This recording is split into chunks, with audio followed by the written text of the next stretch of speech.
À la une de BFM Story ce soir, le procès des Balkany qui s'est ouvert aujourd'hui à Paris, maintenu malgré l'hospitalisation d'Isabelle Balkany pour une tentative de suicide. La justice, rappelons-le, soupçonne les époux d'avoir dissimulé au moins 13 millions d'euros au fisc en investissant notamment dans l'immobilier. J'accueille Sébastien Blanc, bonsoir, qui Bonsoir. depuis le début de cette affaire porte le fer, si j'ose dire, contre les Balkany en tant que membre de l'association des contribuables de Levallois-Perret. Sébastien Blanc, c'est un jour important pour les contribuables de Levallois-Perret.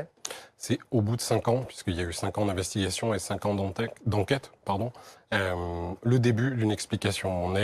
Les Balkany et la ville de Levallois, c'est un peu une histoire d'amour qui aujourd'hui termine mal.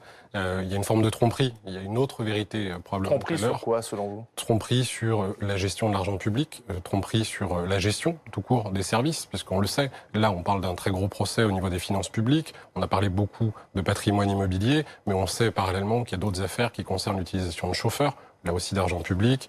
Il y a tout un tas de séries d'affaires qui sont traitées dans d'autres juridictions. C'est le début pour nous de la vérité et d'une histoire qui n'a que trop duré. Pourquoi ? Parce que aujourd'hui, on a souvent pointé Levallois comme étant la ville la plus endettée de France. C'est un fait. La réalité aujourd'hui, c'est qu'on paye une gestion calamiteuse et qu'on paye surtout une notoriété et une image particulièrement délétère. Et ça, c'est les Levalloisiens qui en payent. Et en même temps, Patrick Balkany a été élu la première fois en 1983. C'est exact. Il y a eu une parenthèse entre 1995 et 2001, justement déjà à cause d'affaires politico-judiciaires, mais ensuite il est revenu à la tête de sa ville, il a été réélu. Comment expliquez-vous cette popularité? Et quand on interroge de nombreux habitants levallois, ils estiment que c'est un bon maire. Alors comme dans toute histoire d'amour, je vous parlais d'histoire d'amour parce qu'il y a, il faut le lui reconnaître, un attachement à cette ville. Il a beaucoup donné et beaucoup œuvré, il a fait aussi de très bonnes choses. Comme dans toute histoire, il y a des bons côtés et des mauvais côtés. L'attachement, il est lié à son investissement, son engagement.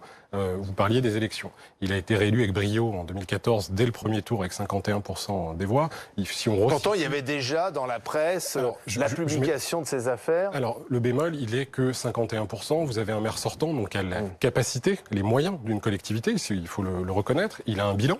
On est en décembre 2013, pour une élection qui est en mars 2014, en décembre 2013, on a le début d'une information judiciaire. On lui reproche quoi? On n'a pas de mise en examen, on n'a pas de corruption, on n'a pas de prise illégale d'intérêt, parce que c'est ça le vrai sujet aujourd'hui. C'est pas la fraude fiscale.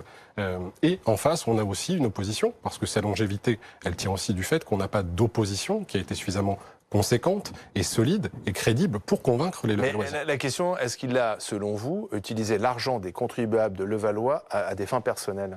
Aujourd'hui, un des points qui a souvent été soulevé, il s'agit d'un riad de Marrakech.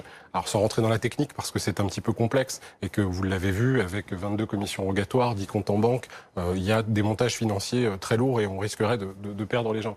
La réalité, d'un point de vue économique, on a un promoteur immobilier qui signe un contrat pour la création et la construction de tours à Levallois.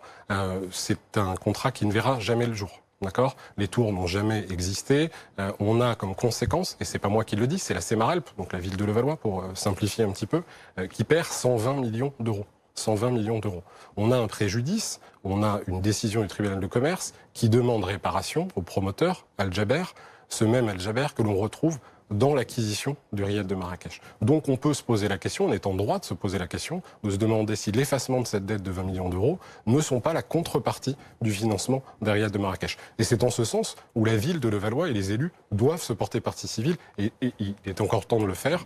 Ils ne l'ont pas fait. Ils ne l'ont pas fait. Pourquoi ? Parce qu'ils ont peur encore des Balkany ? Alors, la majorité, malheureusement, je crois qu'il n'y a plus grand-chose à en attendre. Les colistiers de Patrick Balkany. L'opposition, il est encore temps de le faire, puisque on le sait, on est sur un volet fiscal cette semaine et on sera sur un volet de la corruption et de la prise illégale d'intérêt la semaine prochaine. Il est encore temps de le faire pour qu'on ait des éléments d'information les plus clairs possibles.